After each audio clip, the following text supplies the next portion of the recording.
Friends, welcome back. I am Jason and this is Maggie.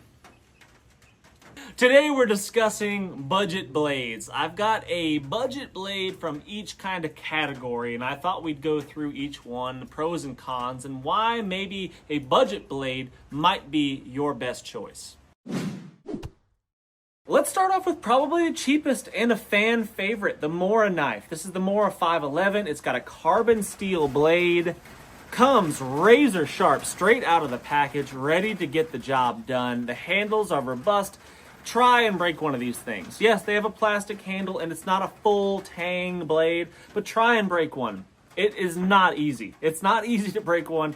You can really use and abuse these things, and for a $10 knife, that's what we paid for this thing, 10 bucks. For the price, I think it is pretty much impossible to beat the Mora 511. It is a blade that is inexpensive but will last you a long time. They come with a decent sheath, decent retention, clips onto your belt, hard to beat them. And as far as a budget blade goes, in the fixed blade category, that's my choice right there, the Mora 511. Let's move on to the folding knife category. And for that, my choice is going to be this Opinel number 8 made in France. I like the simplicity. I like the wooden handle. I like how lightweight they are. I mean, they're really light.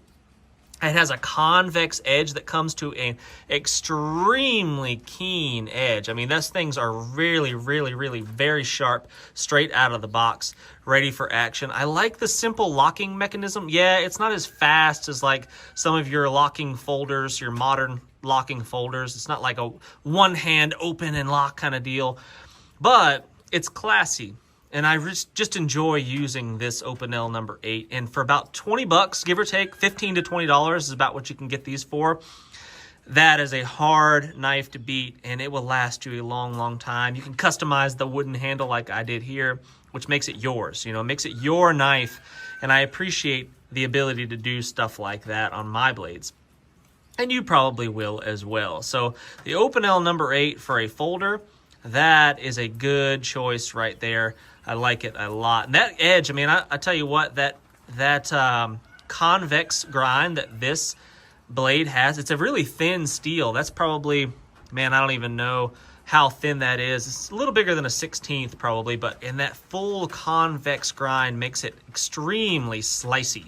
I mean, just for carving chores, if you want to do some fine woodwork carving, the Opinel number 8 is an excellent choice. I think I prefer this grind, that full convex, over the Scandi grind that you're going to get on a Mora knife like this one right here. I like this, definitely, but I think that it's actually easier to sharpen the full convex than it is to sharpen the Scandi. If you're just sharpening these by hand, eventually it's going to probably turn into somewhat of a convex grind anyway. Moving on to the next category of blades, that is going to be a multi-tool like this Leatherman Rev right here. I think these are about 40 bucks. That's probably what you can find one online for. This one, I think I bought at Home Depot off the shelf. And just having a pair of pliers and all the tools that come along with it are great, but the blade, specifically what we're talking about in this video, it's a decent stainless steel blade. It gets the work done. It locks easily with that, what do you call that, liner lock? Easy open and close, not one hand open and close, but for $40, this multi-tool is pretty dang handy, and it's got a good keen edge on that blade right there from the factory. Doesn't need any work. It's easy to touch up, get back to a razor's edge with just a diamond stone or wet rock or whatever you're planning on using. That is a good knife right there. Not the most comfortable, I would say, for like longer chores. If you're doing a lot of whittling and carving and crafting and stuff like that, this handle is the least ideal probably that you could choose. But again, it's got all the other uses, you know, all the other tools, pliers and screwdrivers and whatnot on it. So for that reason, the Leatherman Rev right here is a great budget option. All right, let's talk big blades right here. This is a Tremettina 18-inch machete. You can get these off the shelf at Home Depot for about 20 bucks. They come with a kind of a nylon-y sheath that gets the job done. You can find them even cheaper online if you look hard for them that don't come with a sheath perhaps. but you can get them for probably somewhere in the $15 mark. If you buy them in bulk, you can get them for even cheaper, and that's what I did. I bought like 20 of them at a time. It's got a simple wooden handle that I've modified and I've cleaned up and I've shaped it to fit my needs and make it a little bit more comfortable.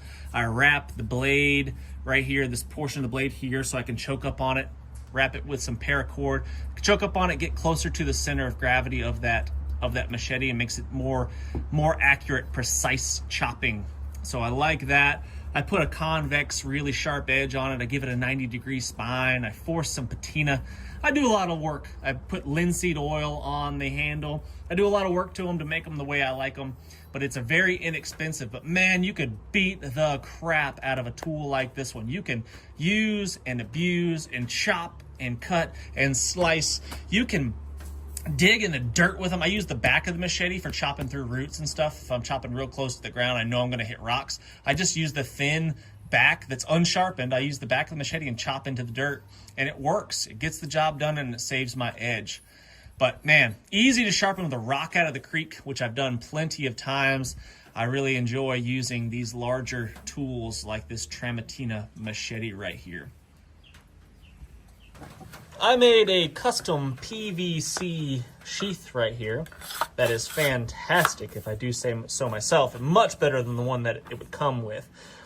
Aluminum rivets. This is just a big old drain pipe that I used and heated it up in the oven and formed it around the machete. That's just some webbing off of like a strap, a tie-down strap. Good retention in there so it's not going to fall out. Lots of big holes, so if it's getting rained on in the swamp and the muck, it drains really easy and you don't have water sitting on your blade. I like simple things like that, and I like doing it yourself. The DIY jobs like that are always fun. Nugget the chick makes another appearance. Don't get cut, Nugget.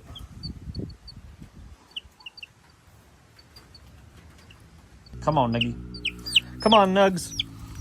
There you go.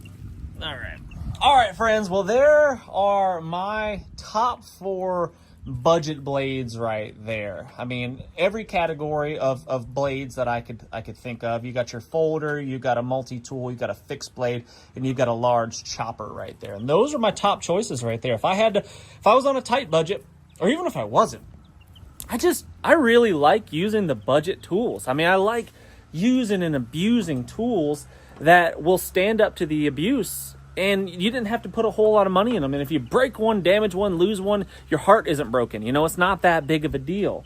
I really there's something about the inexpensive tools like this that I don't know. I like customizing them, you know, putting my own marks on them, because maybe you wouldn't want to do that with a $200 knife. You wouldn't want to make it your own. You know, you're afraid to customize it a little bit. But with a cheap machete like this one, Nugget crapped on my handle. Look at that. And if your chick craps on your blade, it's not that big a deal because you didn't have that much invested into it. But anyway, I can customize my machetes, and I like the wooden handles for that reason. I like the bomb-proof plastic handle here on the Moras.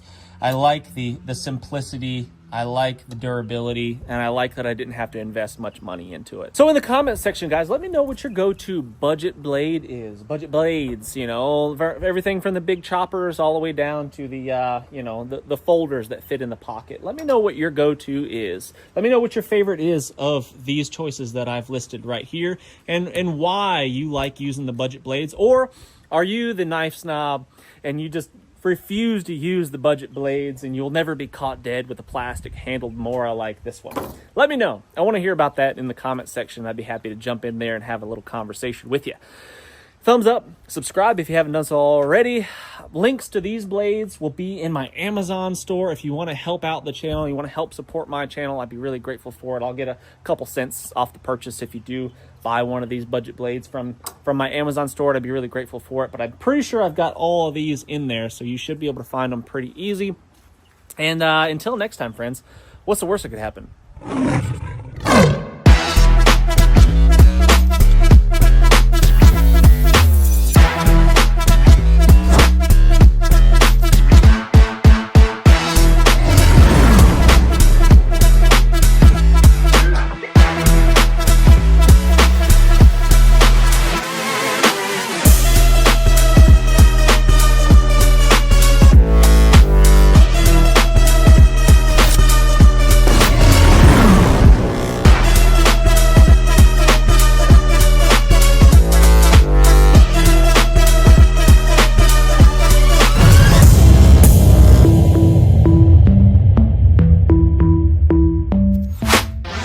Make great meals anytime with Carnivalt.